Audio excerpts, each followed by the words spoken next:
우리가 지난 시간에 이어 구약의 6번째 성경책인 여호수아서에 대해서 살펴보고자 합니다.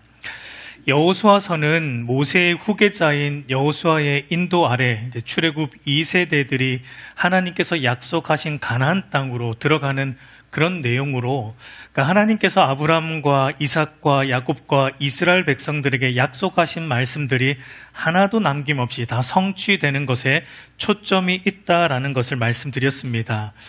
여러분, 이것이 오늘 우리에게는 하나님께서 참 여호수아이신 예수 그리스도의 사역 안에서 예수님의 성육신, 그분의 십자가 죽음, 부활, 승천, 성령을 보내어 주심을 통해 우리 안에 하나님께서 약속하신 하나님 나라를 이미 이루어 주셨다라는 것과, 그리고 장차 이제 아직 이루어지지 않은 예수님의 재림, 다시 오심을 통해서 하나님께서 약속하신 영원한 하나님 나라 또한 온전히 그리스도 안에서 이루어질 것이다라는 것을 우리는 여호수아서를 통해 보게 되고 확신을 가질 수 있게 됩니다. 그렇게 볼 때 여러분, 우리는 현재 어디를 살고 있냐면 이미 임한 하나님 나라와 그리고 장차 임할 영원한 하나님 나라 그 사이, 요 사이를 우리가 살아가고 있다라는 것을 알 수 있습니다. 그래서 여러분, 하나님 나라를 흔히 신학적으로 already but not yet이라고 설명을 하잖아요. 이미와 아직, 하나님 나라는 이미 임했지만 아직 완전한 의미에서의 하나님 나라는 아직 임하지 않았다. 왜냐하면 그 나라는, 완전한 의미에서의 하나님 나라는 언제 임하는 것이니까 장차 예수님 다시 오실 때, 재림하실 때 이 땅 가운데 임할 것이기 때문입니다. 근데 이제 중요한 것은 우리는 이미 임한 하나님 나라에 들어왔고요.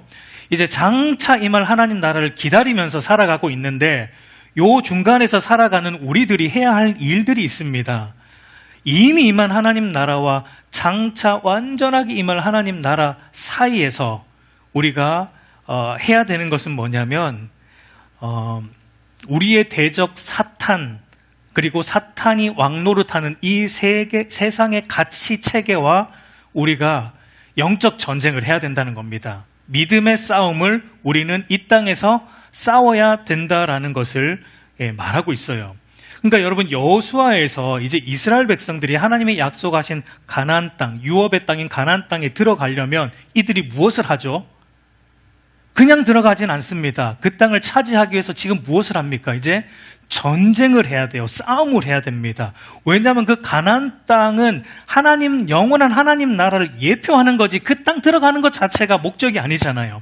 그 땅 들어가는 것은 영원한 하나님 나라를 예표하는 것이기 때문에 이 이스라엘 백성들이 가나안 땅을 차지하는 것은 어쩌면 우리가 이미 임한 하나님 나라와 장차 임할 하나님 나라 사이에서 살아가는 우리의 그리스도인의 인생을 이스라엘 백성들의 가나안 정복기가 다루고 있는 것입니다. 그러니까 이스라엘 백성들이 가나안 땅을 차지하기 위해서 전쟁, 하나님이 없는 민족과의 전쟁, 하나님이 없는 세속 가치, 가나안의 가증한 문화를 진멸하는 전쟁을 한다라는 것은 오늘 우리도 이 땅을 살아가면서 장차 임할 하나님 나라를 기다리면서 우리가 해야 되는 것은 바로 하나님 없는 세속 가치 체계와 우리는 싸워야 됩니다.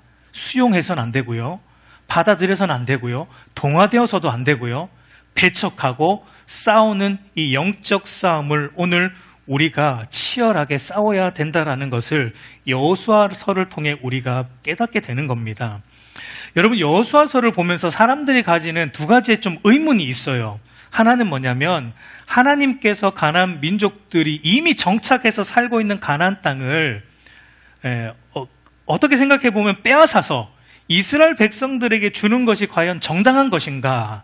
라는 의문이 하나 들고요. 다른 하나는 하나님께서 이스라엘 백성들에게 가나안 땅을 정복하되 어떻게 하라 그랬냐면 가나안에 있는 모든 사람을 어떻게 하라고 하셨죠?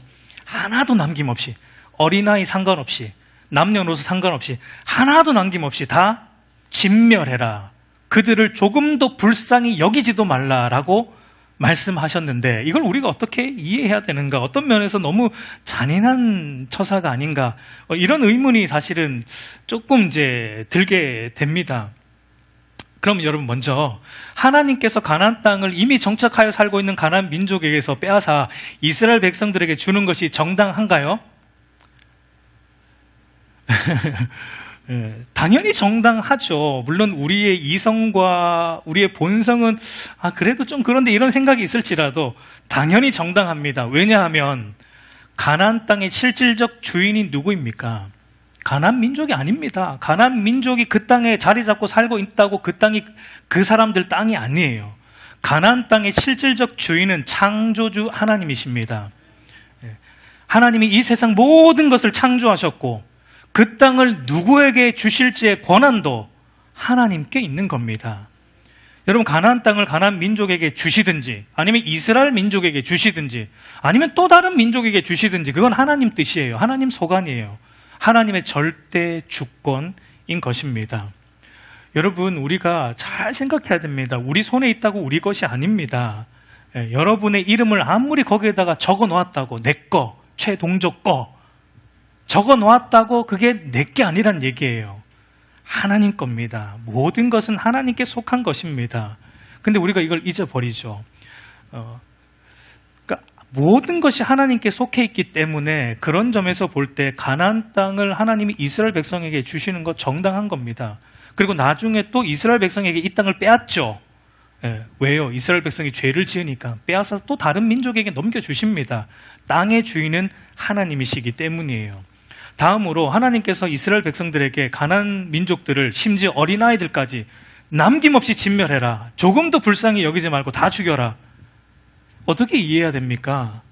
여러분, 이 질문에 담긴 의도가 너무한 거 아닌가? 하나님 너무 잔인한 거 아닌가? 그래서 어떤 사람들은 하나님을 내가 믿기 싫은데 그 이유가 이런 것 때문이다 라고 말하죠. 구약의 하나님은 너무 잔인해. 어떻게 이럴 수 있는가? 그런 하나님을 믿는다고? 기독교인들은 하여튼 지독한 인간들, 이런 하나님을 믿는다고? 이렇게 이제 몰아가는데 과연 여러분 그럴까요? 만약에 저와 여러분이 그 시대에 살았다면, 저와 여러분이 그 시대에 가나안 땅에 살았다면 여러분, 하나님이 가나안 민족을 진멸 안 하는 게 이상한 거예요. 여러분, 여기에는 두 가지 이유가 있어요. 하나는 가나안 민족들의 죄가 하나님 보시기에 이제는 더 이상 참을 수 없을 만큼 관영했기 때문입니다. 여러분, 그 당시에 가나안의 타락상이 상상을 초월합니다. 여러분, 한 사회의 타락상의 마지막을 치달을 때 어떤 부분에서 극도로 타락하죠? 성적으로. 그 사회가 사회적으로 경제 모든 면에서 도덕적으로 타락하는 것에 최종적으로 아주 크게 달할 때 그 사회의 타락상을 보여주는 게 성적인 타락입니다. 여러분, 당시 가나안 땅이 얼마나 성적으로 타락했는가? 남녀노소 불구하고 어린아이 불구하고 음행이 일상이었던 시대가 가나안 요 시대예요. 동성애는 물론이고 동물들과 관계 갖는 수간도 다반사였고 심지어 그들의 종교, 신앙이라는 종교 행위에도 뭐가 있었죠? 바알 신앙의 그 의식 중에 하나가 바알의 여자 사제와 우리 남편들이 가서 바알의 여자 사제들과 그 신전에서 성관계 맺는 그런 게 예배 의식이었습니다.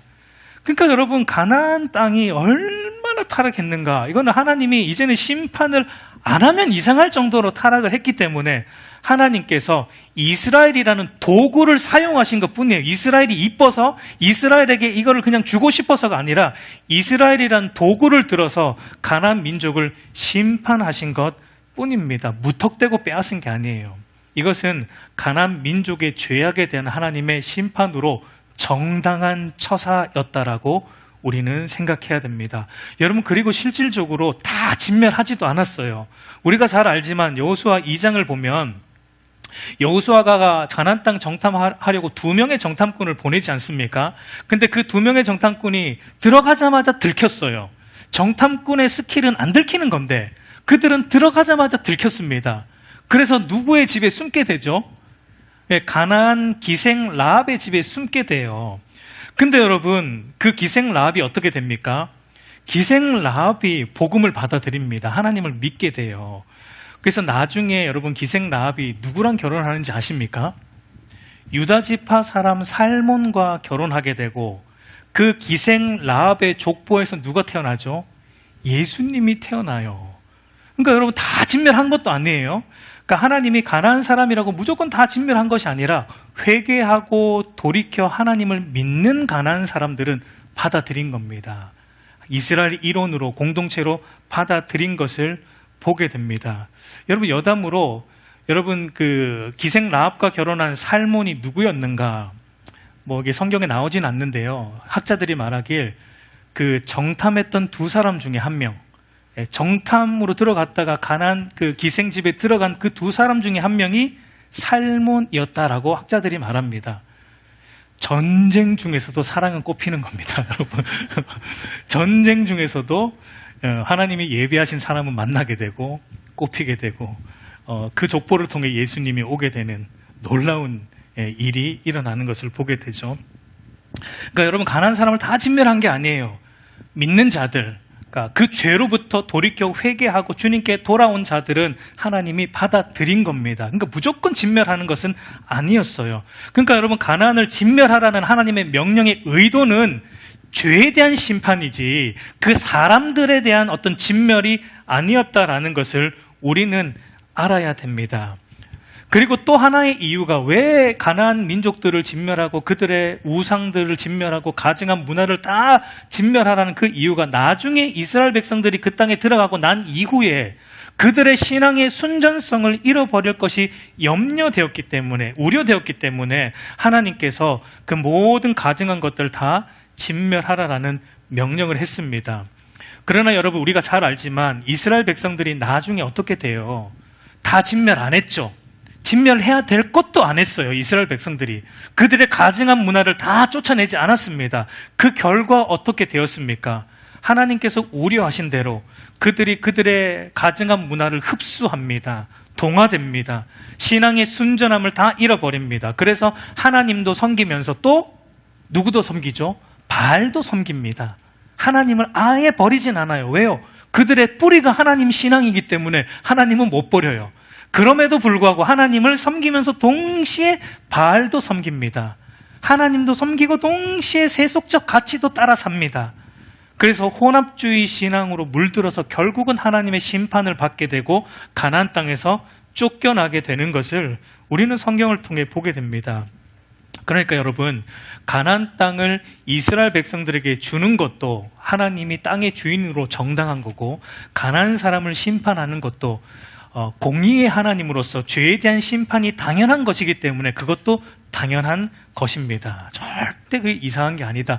우리가 이상하게 여기는 건 우리가 이상해서 그래요. 우리의 본성이 타락했기 때문에 그 거룩하신 하나님을 우리가 이상하게 보는 거지 하나님이 이상한 것은 절대 아니다라는 것입니다.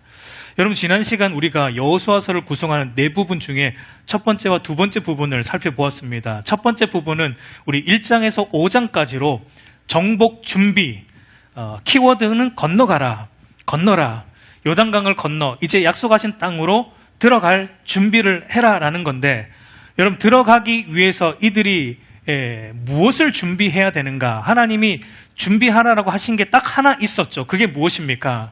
말씀에 대한 순종이었다라는 걸 보았습니다. 여호수아 1장 7절 8절 한번 같이 읽겠습니다. 오직 강하고 극히 담대하여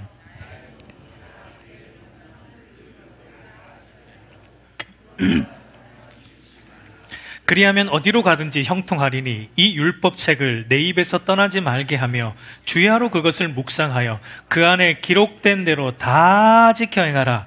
그리하면 내 길이 평탄하게 될 것이며 내가 형통하리라.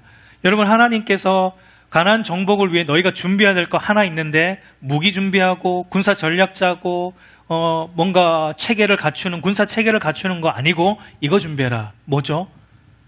다 지켜 행하라. 순종입니다. 하나님이 내리신 전략은 순종 전술이었어요. 하나님 말씀에 좌로나 우로나 치우치지 않고 오로지 하나님 말씀대로 순종하는 전술. 이거면 너희는 승리한다. 여러분 사무엘 선지자가 하나님 말씀에 불순종한 사울에게 했던 유명한 말이 있지 않습니까? 순종이 제사보다 낫고 듣는 것이 하나님의 말씀을 듣는 것이 아무리 번지르르하게 예배하는 것보다 낫다. 수양의 기름보다 낫다. 순종이 예배보다, 예배 드리지 말라는 얘기가 아니고요. 순종이 없는 예배, 삶이 없는 예배, 아무리 휘황찬란하게 예배를 드린다 할지라도 그 하나님 말씀 앞에 진실로 순종하며 살아가는 삶이 없는 예배, 그거 하나님이 기뻐하지 않는다. 그건 가인의 예배와 같다라는 것입니다. 우리도 여러분 두려워해야 돼요. 이 부분에서 두려워해야 됩니다. 과연 우리가 한 주 동안 정말 하나님 말씀에 좌로나 우로나 치우치지 않고 그 모든 말씀을 묵상하면서 다 지켜 행하려고 몸부림쳤는가? 완벽하게 100% 우리가 못 지키죠.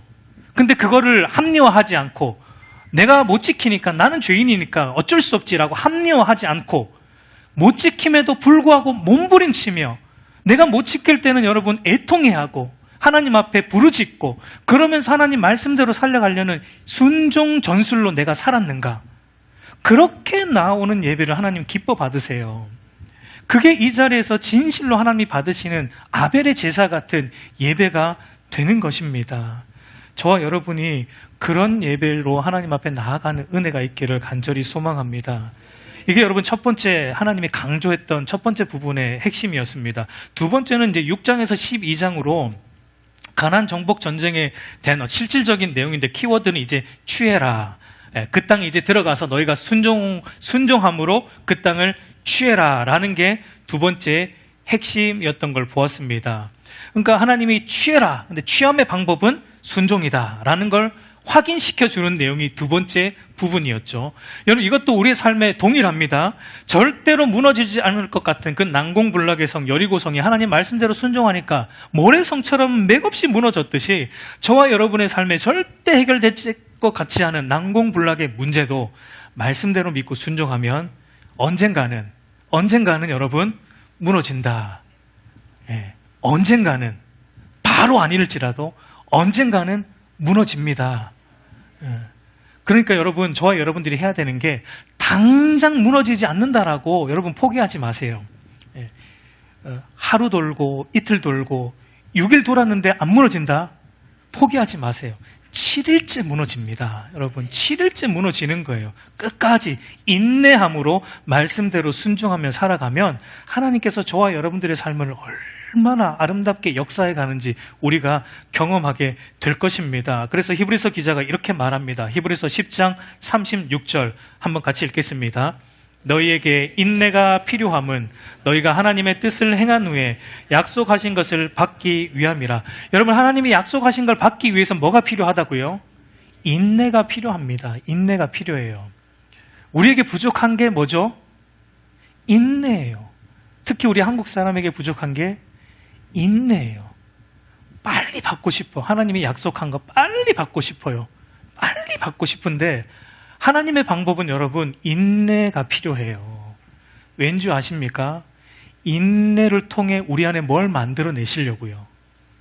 믿음을 만들어내시려는 거예요. 인내하는 긴 연단의 시간을 통해 우리 안에 정금 같은 믿음을 하나님은 만들어내고 싶은 겁니다. 하나님은 약속하신 거 여러분 반드시 주실 겁니다. 하나님이 약속하신 거 안 주신 거 있나요? 반드시 주십니다. 하나님은 하늘의 모든 신령한 복을 그리스도 예수 안에서 이미 우리에게 다 주셨고요. 또 주실 겁니다. 그런데 언제 주시느냐? 인내할 때 주세요. 그래서 우리의 믿음이 정금같이 단련될 때, 그때, 왜냐하면 그 축복을 그때 줘야 잘 사용할 수 있으니까. 그게 준비가 안 됐는데 아무리 줘봐야 어떻게 됩니까? 허투루 쓰거든요. 잘못 쓰거든요. 하나님 그걸 원치 않으세요. 우리의 믿음이 연단되고 그걸 바르게 쓸 수 있을 때 하나님은 물 붓듯이 약속하신 것을 부어 주실 것입니다. 그러니까 여러분, 우리 좀 인내해 봅시다. 좀 인내하면서 하나님 말씀대로 한번 살아가 봅시다. 여러분, 하나님이 어떻게 우리 인생을 역사하시는가 보기를 좀 원합니다. 여기가 우리가 지난주까지 살펴보았고요. 오늘은 이제 나머지 세 번째와 네 번째 부분을 이제 좀 살펴보면서 여호수아서를 이제 정리하겠습니다. 여러분, 세 번째는 13장부터 21장까지로 이제 정복한 가나안 땅을 각 지파별로 분배하는 내용입니다. 그래서 여기서 키워드는 나누라라는 거고요. 근데 이제 나누는데 좀 특이한 게 뭐냐면 나누는 방식이 제비뽑기라는 방식으로 나눈다라는 거죠. 여호수아 14장 2절을 보면 여호와께서 모세에게 명령하신 대로 그들의 기업을 제비 뽑아 9지파와 반지파에게 주었으니라고 말합니다. 여러분, 하나님께서 제비 뽑기라는 방식으로 땅을 분배하게 하신 이유가 무엇일까요? 첫 번째는 가나안 땅을 소유하게 된 것이 너희의 자격과 노력 때문이 아니라 오로지 하나님의 은혜 때문이다라는 걸 알게 하시고자 제비 뽑기 방식으로 땅을 나누어 주게 합니다. 여러분, 어떤 면에서 생각해 보면 합리적인 땅 분배 법칙은 어떤 게 합리적일까요? 인구수에 비례해서 지파별로 인구가 많은 지파는 좀 더 넓은 땅을 주고 인구가 조금 적은 지파는 조금 작은 땅을 주고, 여러분, 이런 게 더 합리적이지 않습니까? 아니면 가나안 정복에 대한 기여도, 어느 지파가 가나안 정복할 때 더 앞장서서 싸웠는가? 앞장서서 싸운 지파에게는 먼저 선택권을 좀 주고, 야, 너희가 많이 수고했으니까 너희가 먼저 골라. 어느 땅 가질래? 아니, 그리고 조금 뒤에서 조금 기여도가 적은 지파는 너희는 조금 나중에 선택해라. 어쩔 수 없잖아. 너희가 별로 한 게 없잖아. 이렇게 나누는 게 여러분 좀 합리적인 방법이 아닙니까? 근데 여러분, 하나님은 그렇게 하지 않고 그냥 오로지 제비 뽑기로, 제비 뽑아가지고 뽑히는 대로 땅 분배하는 그 이유가 뭡니까? 그러니까 너희의 수나 너희가 정복에 기여한 기여도나 그런 거랑 상관없다는 겁니다. 이 땅이 너에게 올 수 있었던 것은 너희에게 달려 있었던 것이 아니라 하나님의 약속 때문에, 하나님이 약속을 이루신 하나님의 신실하심 때문에, 하나님의 은혜 때문에 너희가 이 땅을 얻었다라는 것을 제비뽑기로 우리에게 보여주고 있는 겁니다. 여러분, 이것이 오늘 우리에게 의미하는 바는 우리가 받은 구원, 또 우리가 받아 누리고 있는 하나님의 모든 축복들도 우리의 자격이나 우리의 노력에 의해, 우리의 삶의 기여도에 의해, 주의 몸된 교회를 섬긴 기여도에 의해서 우리에게 주어진 것이 아니라 오직 하나님의 값없는 은혜로 말미암아 우리에게 주어졌다라는 걸 의미하는 겁니다. 모든 건 여러분 하나님의 은혜로 우리에게 주어진 겁니다. 여러분, 하나님의 이 은혜, 이 모든 것이 하나님의 은혜이다라는 이 은혜가 사라지면 그 자리에 항상 뭐가 생깁니까? 이 모든 게 하나님의 은혜이다. 이게 은혜가 사라지면 그 자리에 항상 뭐가 생기죠? 불평과 원망이 생기죠. 이것이 제비뽑기의 두 번째 의미입니다.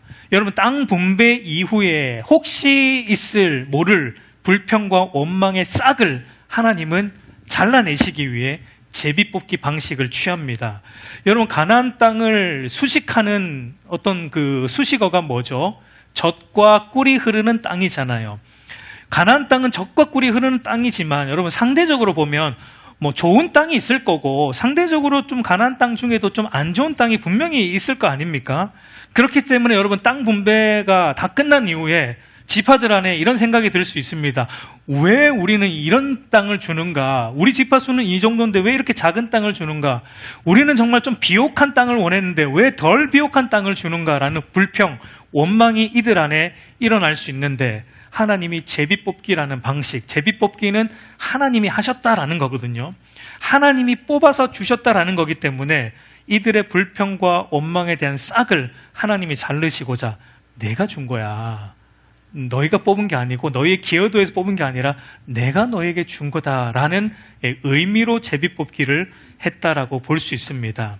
여러분, 이것도 오늘 우리에게 주는 의미가 있습니다. 여러분, 우리에게도 주어진 상황이 있고요. 여기 앉아있는 저와 여러분의 살아가는 삶의 상황이 다 다릅니다. 그죠? 환경이 다 다릅니다.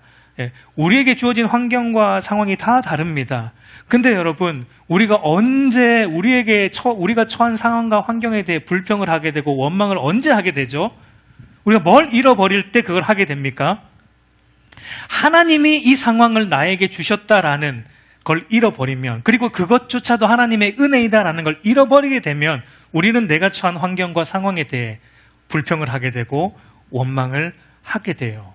모든 것을 주관하시는 하나님의 이 절대 주권, 이 제비 뽑기, 하나님의 절대 주권을 믿지 못할 때 우리 안에 불평과 원망이 일어나는 것입니다. 그래서 잠언 기자가 이렇게 말하는데요. 잠언 16장 33절을 보면 제비는 사람이 뽑으나 그 모든 일을 작정하기는 누구에게 있습니까? 여호와께 있느니라. 여러분, 이 상황과 삶을 내가 선택할 수 있습니다. 이 집으로 이사가고 저 집으로 이사가고 내가 선택할 수 있어요. 내가 뽑은 거예요.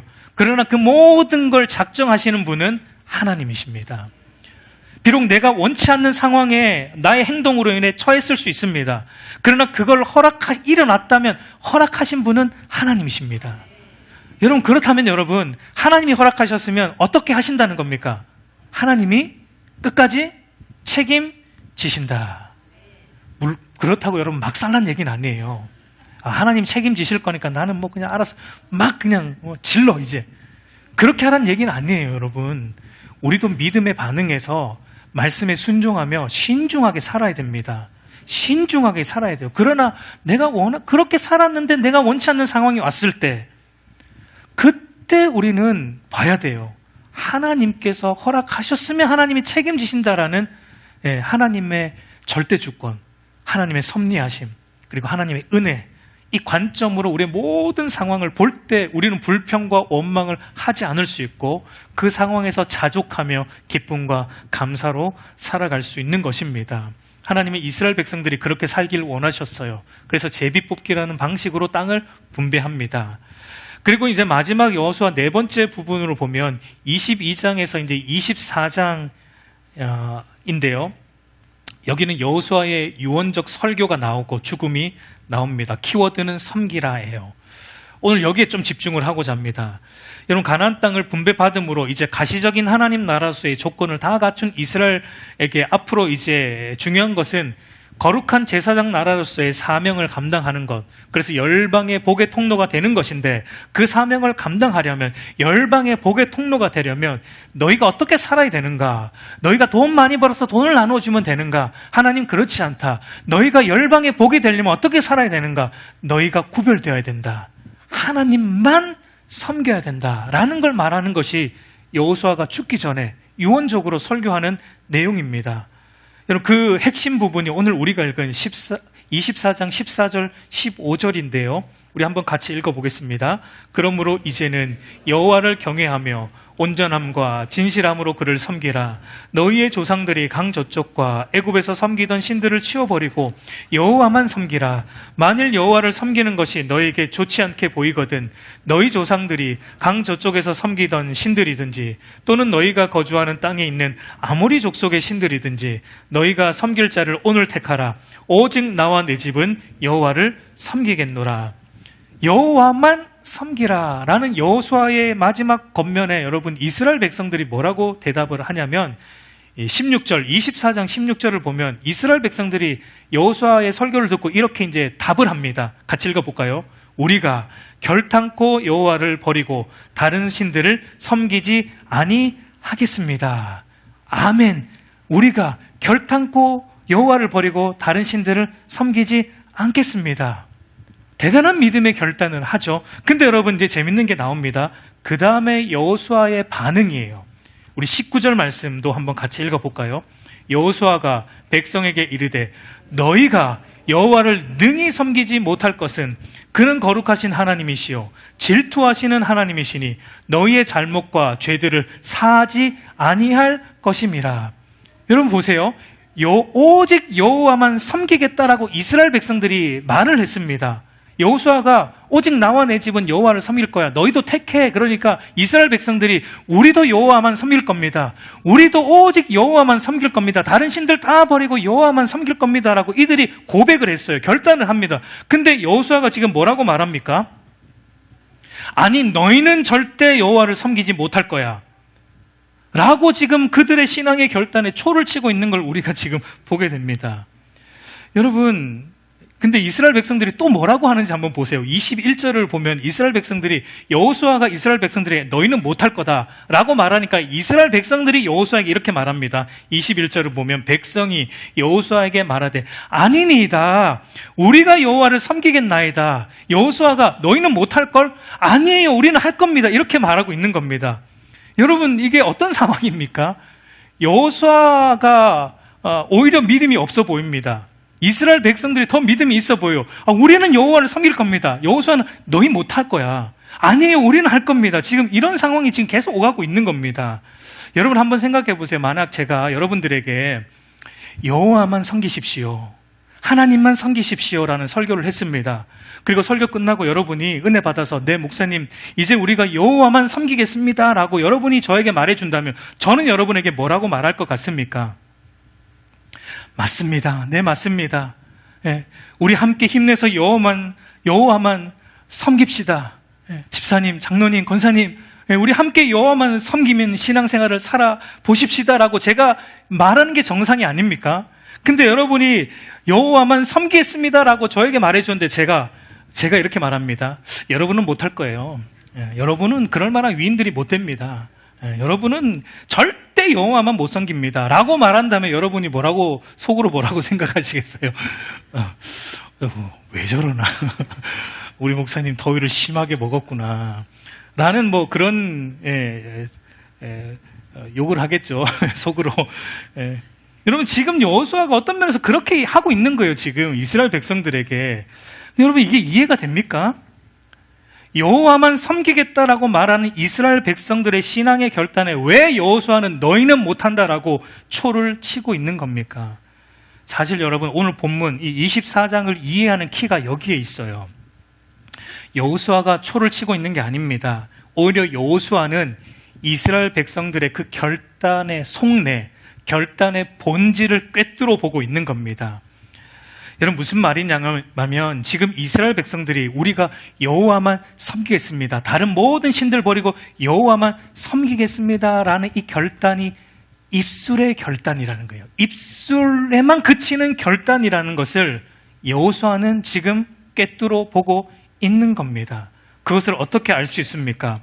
너희는 여호와를 섬기지 못한다라고 말한 여호수아가 그 다음에 무슨 얘기를 하냐면 그는 하나님은 거룩하신 하나님이야. 질투하는 하나님이야. 그분은 너희들의 잘못과 죄들을 용서하지 않으실 거야 라는 말을 지금 하고 있는 걸 우리가 주목해서 봐야 돼요. 이게 무슨 말입니까?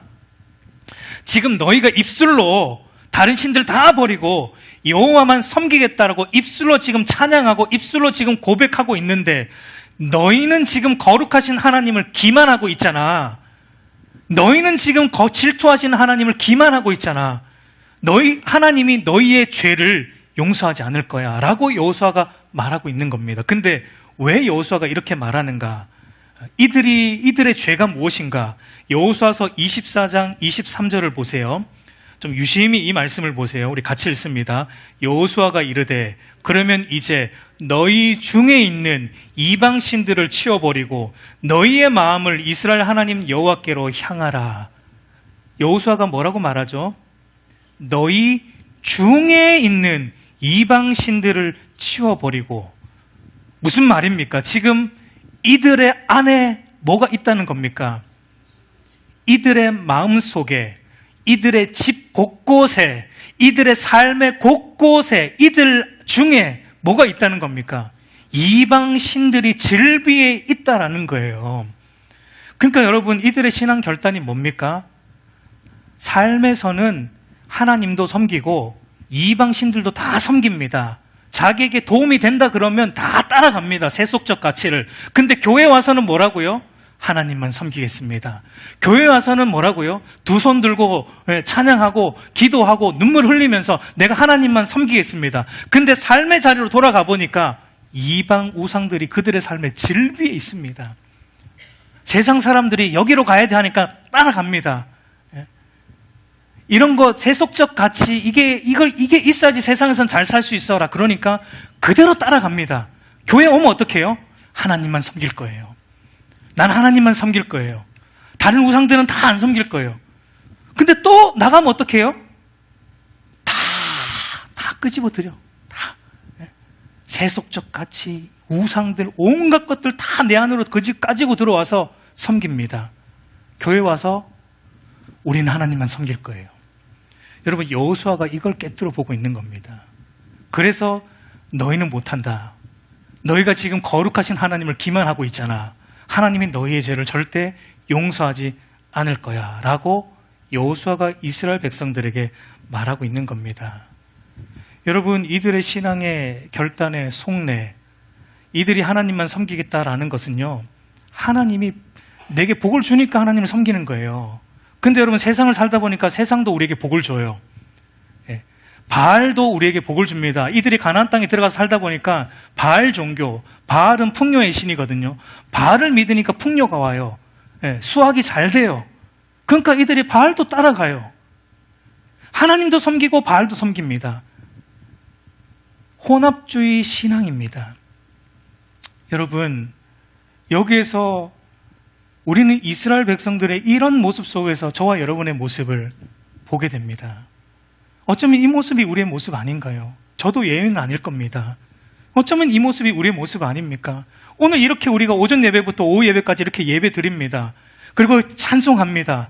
예배합니다. 기도합니다. 하나님 앞에 부르짖습니다. 신앙의 결단을 합니다. 그러나 이 문을 열고 또 나가면 여러분 또 어떻게 살 것입니까?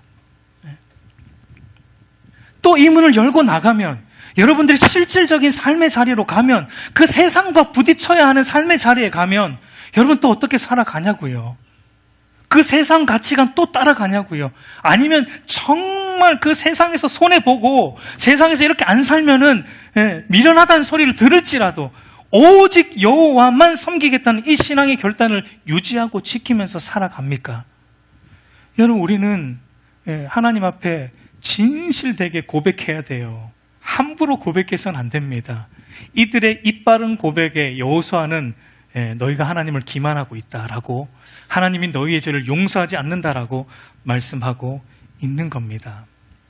그래서 여러분, 이 여호수아가 이스라엘 백성들을 어디로 끌어모읍니까? 마지막 이 유언을 어디서 하는지도 굉장히 중요한데요.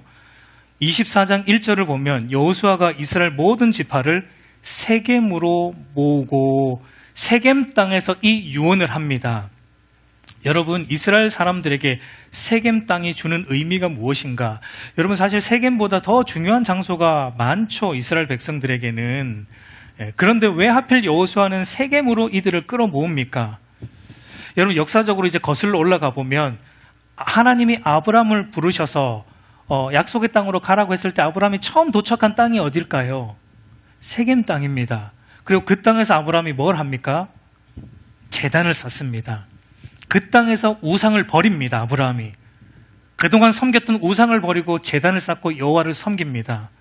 그리고 여러분, 아브라함의 손자 야곱도 가나안을 떠났다가 다시 20년 만에 다시 가나안으로 돌아와서 처음 도착한 곳이 세겜 땅인데, 야곱도 세겜 땅에서 무엇을 했는가? 창세기 35장 4절을 보면 그들이 자기 손에 있는 모든 이방 신상들과 자기 귀에 있는 귀고리들, 이 이방의 어떤 그 종교를 상징하는 그 귀고리들을 야곱에게 주는지라 야곱이 그것들을 세겜 근처 상수리 나무 아래 묻고. 여러분, 역사적으로 거슬러 올라가 보면 이 세겜 땅은 어떤 땅이에요? 하나님과 동시에 내가 붙들고 있던 우상을 다 끄집어내어서 묻었던 땅이 바로 세겜 땅입니다. 여호수아는 이걸 알고 있는 겁니다. 그래서 이스라엘 백성들을 세겜 땅으로 끄집어냅니다. 여러분, 여호수아가 이 책망을 하기 전에, 뒤에서 책망을 하기 전에 여호수아는 어떤 면에서 세겜 땅으로 모이라는 것부터 자체가 여호수아의 마음은 이들이 깨닫기를 원했어요. 야, 이 땅이 어떤 땅이냐? 우리 조상 아브라함이 우상을 버린 땅이 아니냐? 우리 조상 야곱이 우상을 묻었던 땅이 이 땅이 아니냐? 너희도 여호수아가 세겜 땅으로 모이라고 했구나. 그 말은 이들이 캐치했어야 돼요. 우리 집에 지금 내가 섬기고 있는 우상들 끄집어내라는 거구나. 내 마음속에 있는 하나님 외에 붙들고 있는 모든 우상들 끄집어내라는 거구나. 그래서 이 땅으로 모이라고 여호수아가 말하고 있구나. 근데 여러분, 이스라엘은 영적으로 둔감해졌기 때문에 깨닫지 못합니다. 결국은 여호수아가 하기 싫은 소리를 한 거예요. 책망을 한 거예요. 책망을 한 겁니다. 여러분, 세겜 땅은 다른 모든 우상들과 하나님을 동시에 붙들고 있는 우리 안에 있는 것들을 끄집어내어서 묻어야 되는 땅이라는 것을 보여줍니다. 여러분, 저는 이 세겜 땅이 오늘 우리에게는 이 예배의 자리라고 생각이 돼요. 우리도 여러분 세상 속에서 잊고 살아갈 때가 많고, 또 세상 속에서 우리는 또 하나님과 또 세상의 것들을 붙잡고 살아갈 때가 많죠. 근데 또 이 예배의 자리에 오면 또 여러분 강단에서 뭐가 선포됩니까? 여호수아가 전했던 말이 또 선포됩니다. 네. 여호수아가 전했던 오직 나와 내 집은 여호와만 섬기겠노라. 너희가 여호와만 섬겨라. 다른 모든 건 버려야 된다. 그게 너희가 사는 길이다라는 이 여호수아의 선포가 또 이 강단에서 선포가 되죠. 그럼 또 여러분들은 여기서 뭘 해야 돼요? 끄집어내야죠. 묻어야죠. 영적 세겜 땅은 이 예배의 자리가 영적 세겜 땅인 거예요. 여러분, 세상 어디에서 그런 얘기를 여러분들에게 해줍니까? 여러분 TV 보고 있는데 TV에서 갑자기 끄집어내 그럽니까? TV 보다가 은혜 받아가지고 여러분 그 자리에서 엎드려 회개합니까? 그런 일은 없습니다. 여러분 직장에서 사장이 죄를 회개해 이런 얘기 해줍니까? 그런 일은 없습니다. 돈 많이 벌어와 그런 얘기 하죠. 그건 오직 강단에서만 되는 거예요. 이 영적 세겜 땅인 주일 강단에서만 그런 말씀이 선포되는 거예요. 거기서 여러분, 우리는 이스라엘 백성들처럼 두 마음의 결단을 해서는 안 돼요. 우리 안에 꿍꿍이가 다 있고요. 그걸 가지고 우리도 여호와만 섬길 겁니다. 그리고 또 돌아가시면 안 돼요. 이 자리에서 여러분 다 끄집어내세요. 하나님 말고 다 품고 있는 거. 여러분 있잖아요. 돈일 수 있고, 그게 우리의 자녀일 수 있고, 우리의 어떤 욕심 뭐가 됐든 우리 하나님 외에 붙들고 있는 거 우리 안에 다 있잖아요. 저도 있겠죠. 저도 있겠죠. 저와 여러분들은 오늘 또 이 자리에서 끄집어내야 돼요. 묻어야 돼요. 그래서 예수님이 이렇게 말씀하십니다. 마태복음 6장 24절에 한 사람이 두 주인을 섬기지 못할 것이니 혹 이를 미워하고 저를 사랑하거나 혹 이를 중히 여기고 저를 경히 여김이라. 너희가 하나님과 재물을 겸하여 섬기지 못하리라. 여러분, 기독교 신앙은 배타적이어야 됩니다. 세상 사람들은 기독교 신앙이 배타적이라고 욕하지만 신앙은 배타적이어야 돼요. 신앙은 여러분 관계예요. 하나님과의 관계잖아요. 관계는 여러분 최소한 배타적인 겁니다. 관계가 유지되려면 배타적이에요. 부부 사이가 여러분 배타적이어야 되지. 부부 사이가 막 열려 있으면 됩니까? 이 남자 저 남자 열려 있으면 됩니까? 부부 사이가? 오늘은 이 남자고 내일은 저 남자고. 그러면 세상 사람들이 야 그런 게 좋은 거야. 관계가 열려 있구나 그렇게 말합니까? 아니요. 관계는 배타적인 거예요. 신앙은 배타적인 거예요. 오직 하나님만 섬기는 거예요. 한 하나님만 섬기는 게 그게 진짜 신앙이에요. 여호와도 섬겨서는 안 됩니다. 여호와만 섬겨야 돼요, 여러분. 여호와도는 안 돼요. 오늘날 교회 안에 여호와도의 신앙이 얼마나 많은지 모릅니다. 그거 여러분 버려야 돼요. 여호와만 섬겨야 돼요. 여러분 이제 말씀을 맺겠습니다.